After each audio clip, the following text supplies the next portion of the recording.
चरणामृत से संबंधित एक पौराणिक गाथा काफी प्रसिद्ध है, जो हमें श्री कृष्ण एवं राधा जी के अटूट प्रेम की याद दिलाती है। कहते हैं कि एक बार नंदलाल काफी बीमार पड़ गए। कोई दवा या जड़ी बूटी उन पर बेअसर साबित हो रही थी।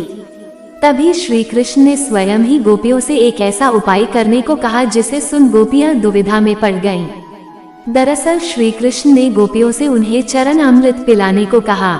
उनका मानना था कि उनके परम भक्त या फिर जो उनसे अति प्रेम करता है तथा उनकी चिंता करता है, यदि उसके पांव को धोने के लिए इस्तेमाल हुए जल को वे ग्रहण कर लें तो वे निश्चित ही ठीक हो जाएंगे।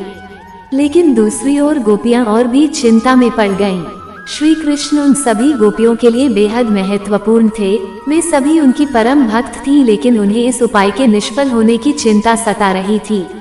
उनके मन में बार बार यह आ रहा था कि यदि उनमें से किसी एक गोपी ने अपने पांव के इस्तेमाल से चरणामृत बना लिया और कृष्ण जी को पीने के लिए दिया तो वह परम भक्त का कार्य तो कर देगी, परंतु किन्हीं कारणों से कान्हा ठीक ना हुए तो उसे नरक भोगना पड़ेगा।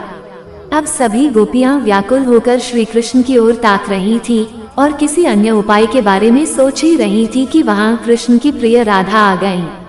अपने कृष्ण को इस हालत में देख के राधा के तो जैसे प्राण ही निकल गए हों। जब गोपियों ने कृष्ण द्वारा बताया गया उपाय राधा को बताया तो राधा ने एक क्षण भी व्यर्थ करना उचित न समझा और जल्द ही स्वयं के पांव धोकर चरणामृत तैयार कर श्री कृष्ण को पिलाने के लिए आगे बढ़ी।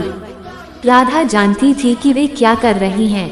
जो बात अन्य गोपियों के लिए भय का कारण थी, ठीक वही भय राधा को भी मन में था।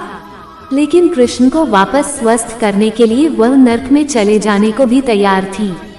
आखिरकार कान्हा ने चरणामृत ग्रहण किया और देखते ही देखते वे ठीक हो गए, क्योंकि वह राधा ही थी जिनके प्यार एवं सच्ची निष्ठा से कृष्ण जी तुरंत स्वस्थ हो गए। अपने कृष्ण को निरोग देखने के लिए राधा जी ने एक बार भी स्वयं के भविष्य की चिंता ना की और वही किया जो उनका धर्म था।